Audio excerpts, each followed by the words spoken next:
লাকুম আইয়ুহাস সাকলান, হে মানুষ এবং জিন, হে মানুষ এবং জিন, শীঘ্রই আমি তোমাদের দুইটা জাতিকে ডিল করার জন্যে পারেক হচ্ছি, অপেক্ষা করতে থাক।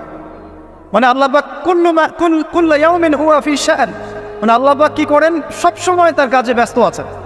মহাবিশ্বের তো গ্রহ নক্ষত্র গ্যালাক্সির অভাব নাই, মাখলুকের কোনো অভাব নাই। আল্লাহ পাক প্রত্যেকটা মুহূর্তেই তার কাজে ব্যস্ত আছে, তার কাজে শানে ব্যস্ত আছে। কিন্তু এই ব্যস্ততা থেকে ফারেক হবেন কাদের জন্যে?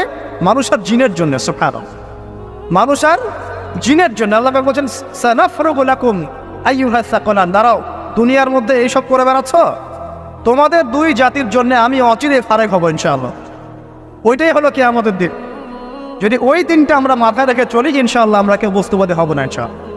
আল্লাহ পাক আমাদের সবাইকে দুনিয়া মুসাফিরের মতো থাকার তৌফিক দান করুন।